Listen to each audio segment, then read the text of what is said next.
Welcome to Truth Meets Fiction, your home for timeless stories, unforgettable characters, and the kind of content that stays with you long after the credits roll. Whether it's fact, fiction, or somewhere in between, you'll find it here. Let's begin.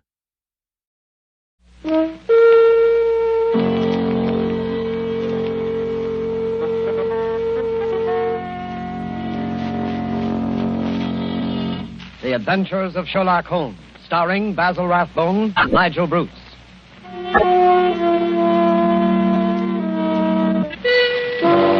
The makers of bromoquinine cold tablets bring you another adventure of Sherlock Holmes with Basil Rathbone as Sherlock Holmes and Nigel Bruce as Dr. Watson. Watch out for colds, ladies and gentlemen. They're very prevalent now, and a little cold may be the start of a serious illness. What you want to do at the first sign of a cold is take famous bromoquinine tablets. Bromoquinine tablets are made for one purpose and one purpose only, and that is the relief of colds. They act fast, give you speedy results, and that's what you want when you have a cold. Bromoquinine tablets are known the world over for their efficacy. Trust to reputation when buying a medicine. Do this when you feel a cold coming on, and you'll ask for bromoquinine cold tablets.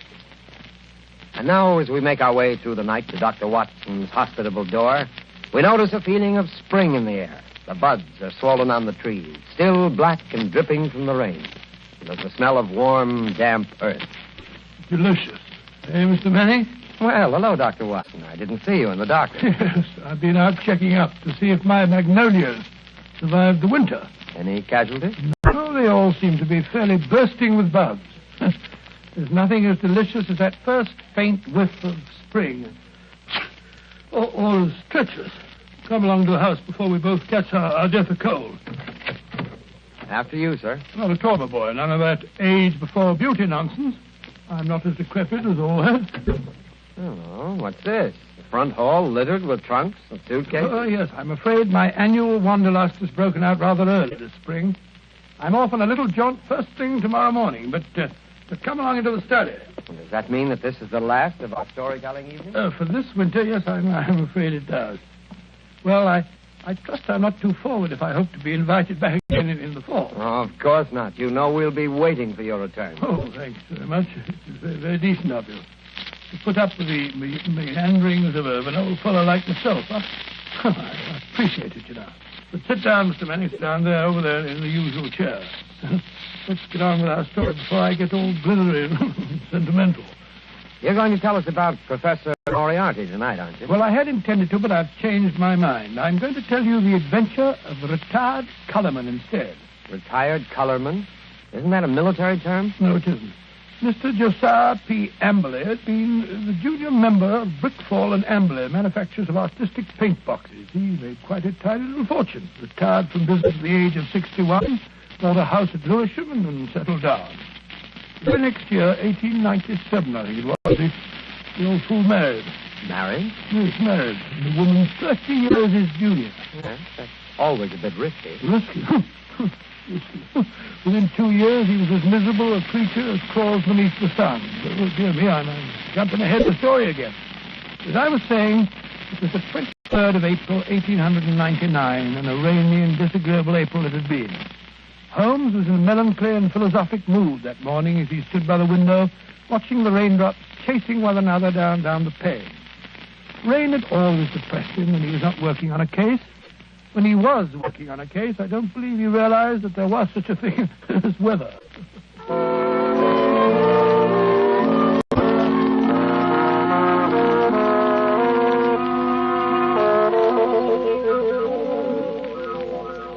Look at that beastly rain. Hasn't stopped for 3 days. Might as well be another flood. Well, heaven only knows what transgressions could have brought it on. That's been a really first-class crime for months. Oh, cheer up, Holmes, cheer up. It's probably good for the crops or something. The shortage in crime? No. The rain, of course, probably makes the little buds sprout and the little shoots shoot. Oh, don't be so blasted optimistic. More likely rotting all the seed that's already been planted. Rain, where the deuce does it all come from? This confounded English climate? Why any man with half a brain stays on this rain-soaked, mist-bound island is beyond me. Oh, I doubt if the men have anything to do with it. It's The ladies, God bless them. This climate gives them perfect complexions, and with so many lovely creatures about, what Englishman would think of quitting the country? So much beauty, such exquisite... Oh, rubbish, Watson, rubbish. The spring has given you a temporary softening of the brain. I regret to say it seems to have that effect on most impressionable males. Impressionable nonsense.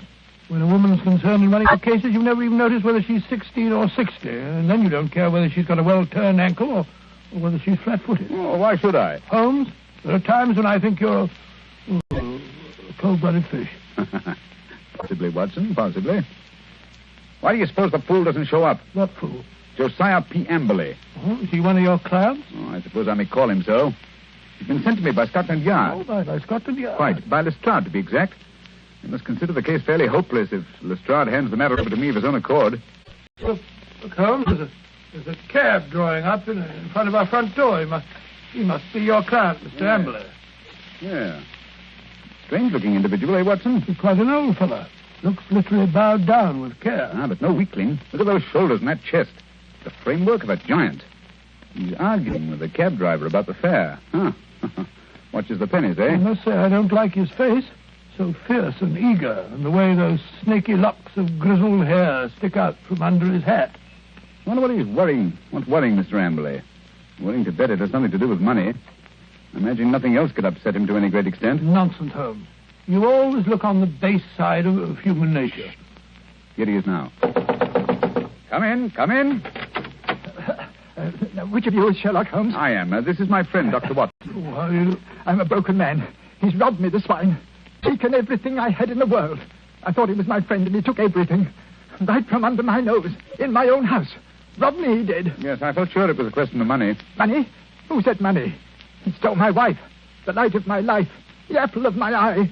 It's true she was very expensive, but after all, she was my wife, and he stole her. Now, Mr. Amberley... My beautiful blonde wife, hair like gold, and my securities.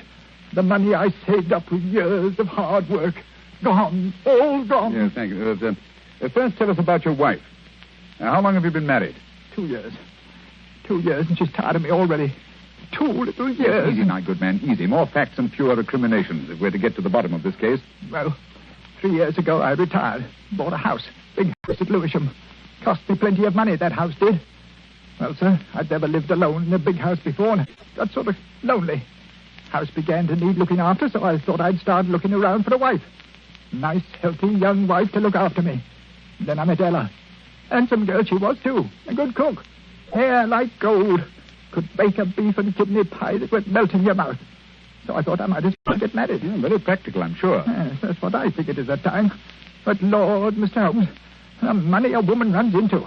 There made my heart bleed the way the money went. I should have thought you'd have been glad when the other fellow took it off your hands. But who was this... This wolf in sheep's clothing? Yes. His name was Dr. Ray Ernest, a young fellow. Used to come over nights and play chess with me. I see. He stole your wife. Yes, and my securities. Yes, but surely the securities are registered. You can hardly hope to convert them. Maybe not, but I must have them back. And you've got to find those securities for me, Mr. Holmes. You've got to find them. And your wife, of course? Well, of course, wherever she is, they are. Not quite. On the other hand, Mr. Amberley, I confess I don't see that I can be of much service. It's a routine matter, and I'm sure that Scotland Yard would be only too glad... They haven't found not a single security. Oh, very well, very well, very well, very well. We'll do our best. Dr. Watson will take a run down to your house at Lewisham to look over the grounds. Oh, really? Oh, yes. Lewisham. I hardly expected you'd come yourself. After my heavy financial loss, nobody cares if an old man's heart is broken. Now, stop that blabbering. I'm not coming myself because I'm preoccupied with the case of the 2 Coptic patriarchs. This particular case doesn't seem to be very complicated. I'm sure, Mr. Amberley, that Dr. Watson can handle it as well as I could myself. Well, if that's the best that you can offer, I suppose I must be satisfied. Huh? Pampered, that's what she was. And that young man, that dirty pickpocket, I treated him like my own son. He had the run of the house. And now look how they treated me. Me, you never harmed a soul. Quite. And now, good day, Mr. Amberley. Yes. Well, good day, Mr. Holmes. And I shall expect Dr. Watson this afternoon. You have my address, I believe. Oh, the ingratitude, the rank ingratitude of it all. I must say, Holmes, I like the way you shoved all this off onto my shoulders. Coptic patriarchs, indeed. You just don't want to go. Right, Watson, right, the very first time.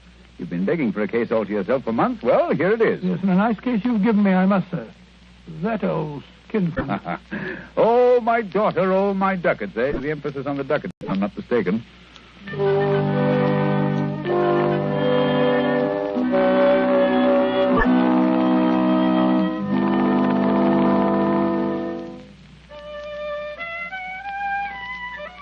confound that passage.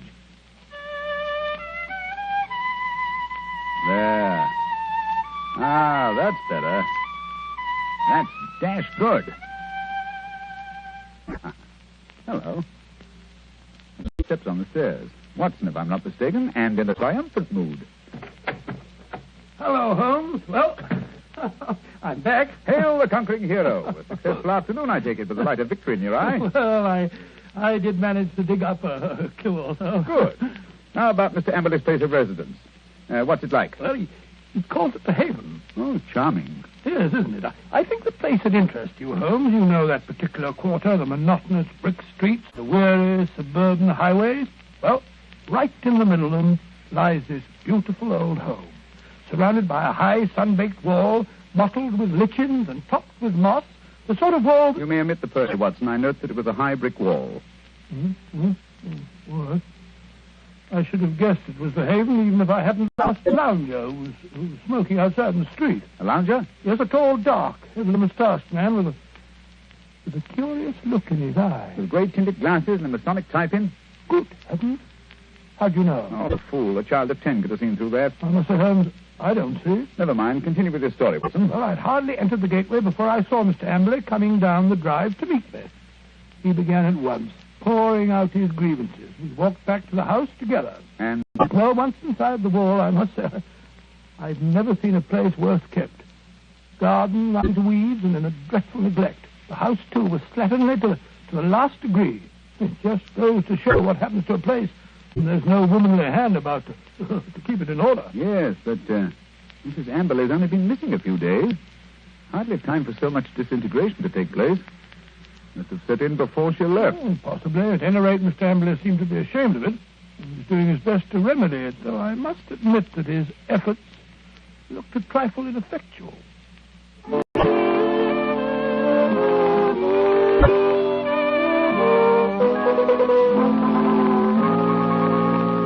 What's to become of me? What's to become of me? My wife gone, most of my fortune stolen. Oh, come in, Dr. Watson, come in. Here you see what remains of what used to be called my home. An Englishman's home is castle, so they say. But home is where the heart is. And my heart... Look out, Dr. Watson, look out. That woodwork's just been... Oh, look at that. My best pair of trousers. Too bad. Careful.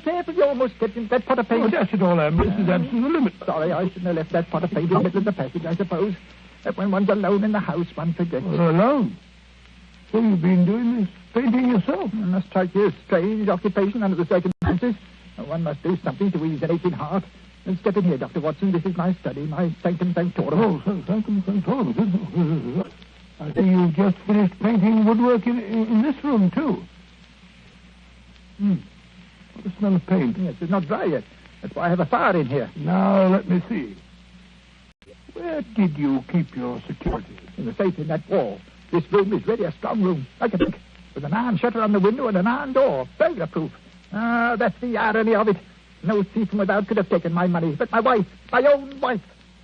There's a picture, Dr. Watson, on the mantel, taken in a wedding dress. Nice-looking girl, Emily. It doesn't look the sort... the viper, the ingrate. Oh, really? Why, that very night, I bought 2 upper circle seats at the Haymarket Theatre. Wanted to give her a treat, I did. Oh, didn't she go? No. Last moment she said she felt sick. That she had a headache, she did. I believed her, went alone. When I came back, she was gone. The safe was right... Just a minute.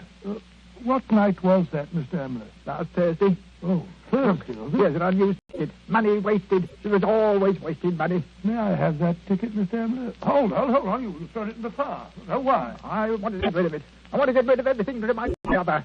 Here, give me that picture. Well, I say... There, into the fire she goes, Cursor. May her soul burn in torment. Her picture's burning now.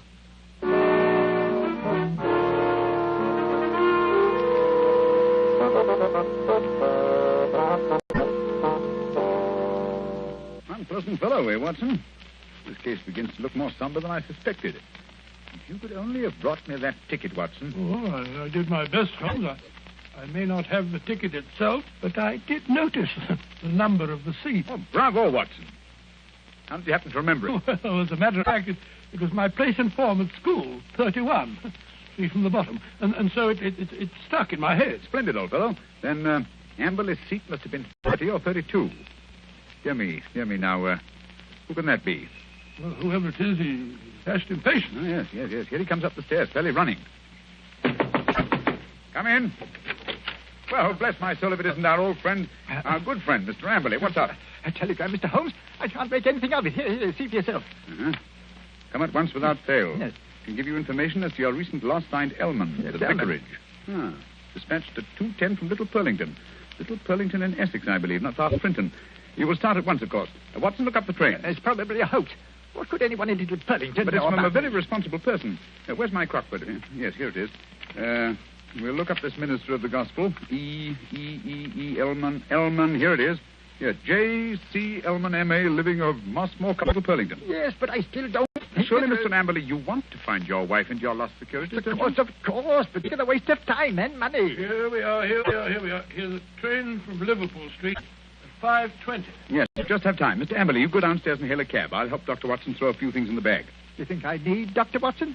Perhaps I better go alone. Oh, no. It may be a trap for all we know. I don't think I shall go. Mr. Amberley, it would make the worst possible impression on both the police and on myself if you refused to follow up so obvious a clue. We should feel that you are not in earnest about this investigation.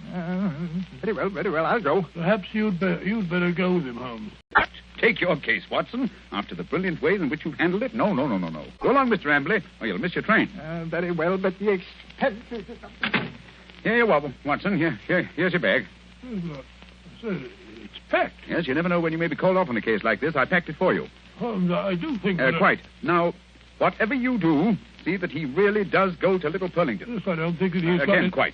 Should he break away and try to return, get to the nearest telegraph station and send me the single word bolted.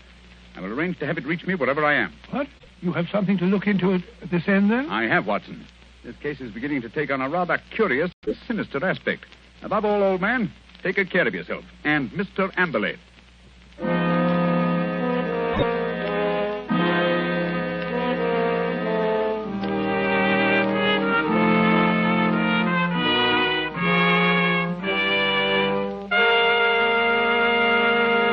Before we find the outcome of Watson's curious mission, ladies and gentlemen, I have a few words to say. Here's what you want to do when you feel a cold coming on. Here's what you want to do at the very first sign of a cold. Take famous bromoquinine cold tablets. Bromoquinine tablets don't fool. No, sir, they get right after a cold symptom. They get right after a cold's misery. They relieve the headache and other pains that go with a cold. They relieve that stuffiness and feeling of depression that accompanies a cold. They help reduce the fever that goes with a cold. Bromoquinine tablets are fast and decisive in their action. First, because they're made especially for the relief of the common cold. And secondly, because they act internally. You can take lots of things for the relief of a cold, but nothing more reputable and reliable than famous bromoquinine tablets. Get them at any drugstore at the first symptom of a cold. Ask for bromo, B-R-O-M-O, quinine, Q-U-I-N-I-N-E, bromoquinine cold tablets.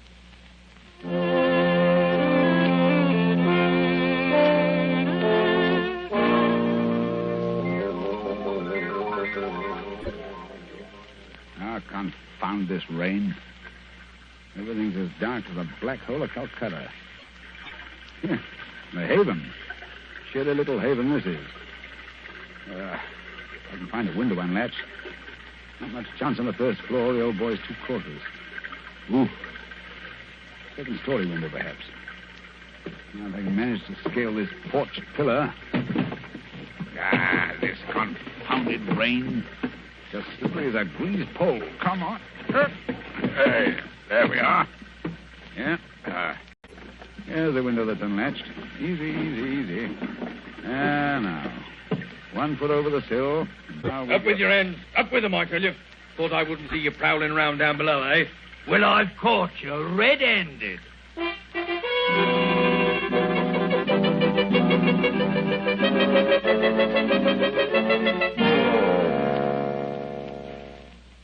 Nice wild goose chase that turned out to be. That friend of yours, Sherlock Holmes, is a fool. I'm sure, Mr. Amberley, if you'll call and see him, he can explain. Explain nothing. That vicar had never seen that telegram before. The way he treated us. You might have thought we were suspicious characters. then missing the last train and having to sit up all night at a confounded station with the rain dripping through the roof. Well, we could have gone to an hotel. Gone to an hotel? That costs money. Gone to an hotel, indeed. Well, here's your house, Mr. Emily. I think I'll go along home now and get some breakfast. You will not. I'm going to come into the house and see if everything's all... I look up there. The window over the porch. It's open. Perhaps you left it like that yourself. Rubbish.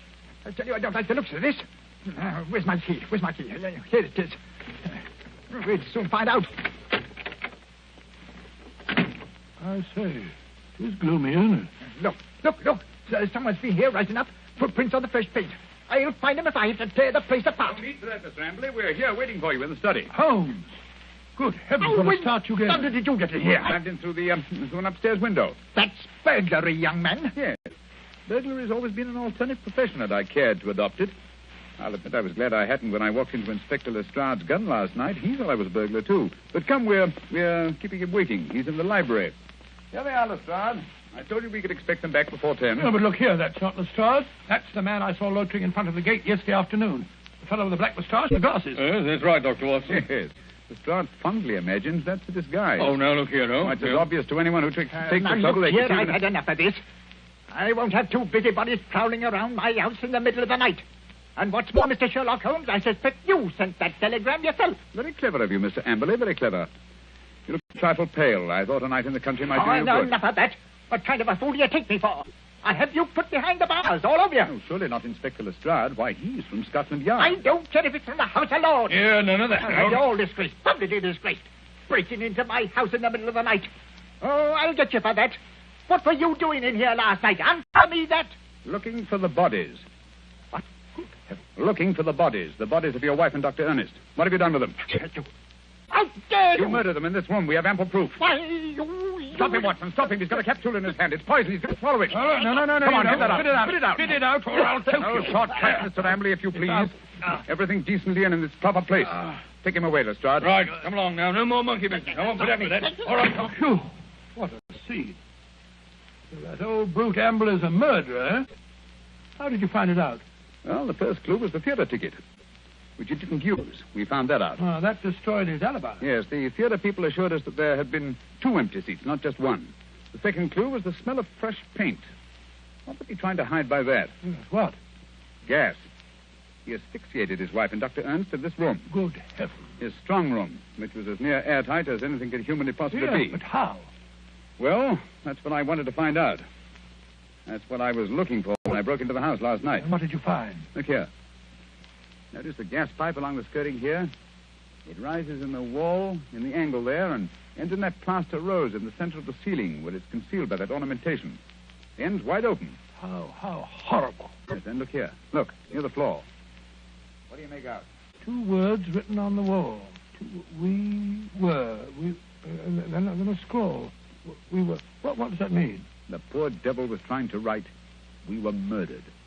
I can see the whole ghastly scene. It was last Thursday night. Amberley had lured his wife and Dr. Ernest into this room.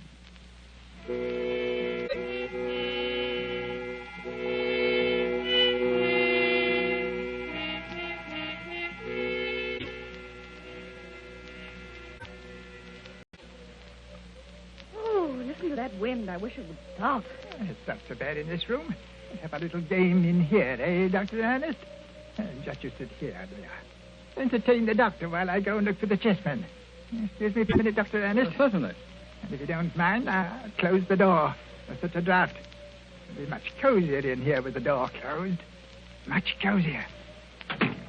If that wind only wouldn't howl. I feel so depressed. Is there something terrible we're going to happen? Oh, nonsense, my dear Mrs. Amberley. This house is getting on your nerves. Is it any wonder? He gets worse and worse. Oh, Dr. Ernest, I'm so frightened. You must go away. What? Now, don't be alarmed, Mrs. Amberley. I've had your husband under observation for some time. I'm afraid he isn't quite normal. It isn't safe for you to stay here any longer. But, Dr. Ernest, don't you understand? I can't leave my husband. Heaven knows what would happen if I left him alone. We could get a nurse to take care of him. You can't stay here with him. What was that? Josiah, he heard us. He was outside the door listening. Oh, Dr. Ernest, this is terrible. What can we do? Listen. You hear that? It's the gas. Someone's turned on the gas. I can smell it. Hurry. We've got to get out of here. What? Oh, the door's locked. He's locked the door. Emily! Emily! I say, Emily, open the door! Quick, the window. No, that's locked, too. The iron shutters. Emily! Emily, let us out! You realize what this means? He's going to kill us. He must have gone mad, I'm afraid. Yes, it's what I was afraid of. He's a maniac. A homicidal maniac. Oh, this is horrible. We're trapped. What a fool I was. What can we do? I feel so faint. I can hardly breathe. Here. Lie down on the floor. The air's better down here. It's no use. I can't stay awake. I don't mind anymore. I'm quite all right. Really. Mrs. Amberley. Mrs. Amberley. Don't give up. I feel faint, too. I must warn people. It's dangerous. I can't think. God, I can't breathe. I can't think.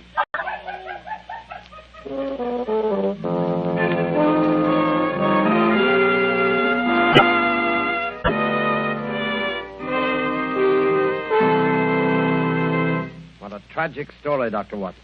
Was Mr. Amberley insane? They decided he was. He ended his days in an asylum. Did they ever find the bodies? Yes, at the bottom of an old well, the opening of which had been cleverly concealed by a dog catcher. I see. And now I'm afraid it's time to say goodbye. Well, not goodbye, Dr. Watson. Au revoir. Oh, just as you say, Mr. Manning.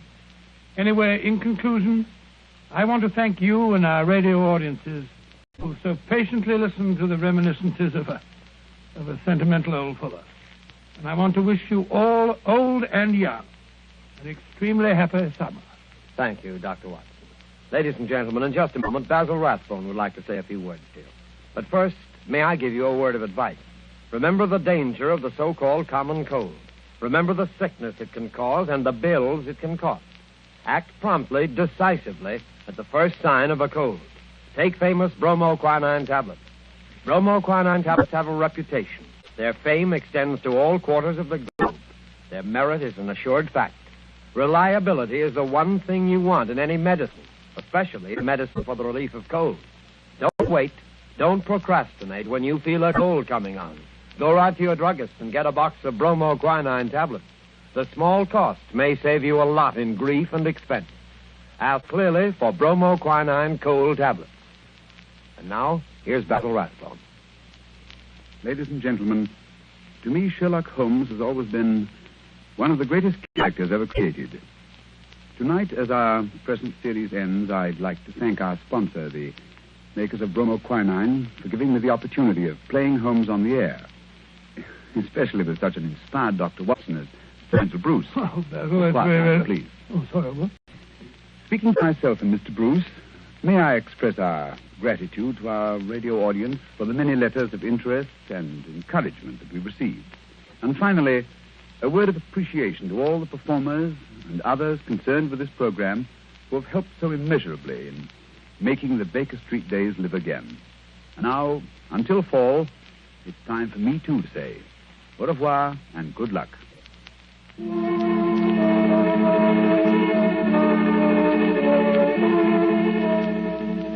You have been listening to a Sherlock Holmes adventure adapted by Miser from Sir Arthur Conan Doyle's story, The Retired Colourman, with Basil Rathbone as Sherlock Holmes and Nigel Bruce and Dr. Watson. The Sherlock Holmes series was produced by Tom McKnight. This program was presented from Hollywood by the makers of bromoquinine cold tablets, quick relief for colds. This is Knox Manning speaking.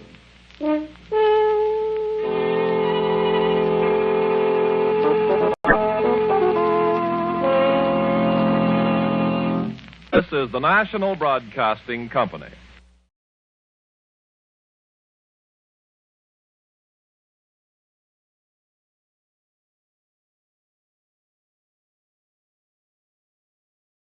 Every story leaves a trace, some in history, others in the shadows. If this one made you think, question, or shiver just a little, you're in the right place. This is Truth Meets Fiction.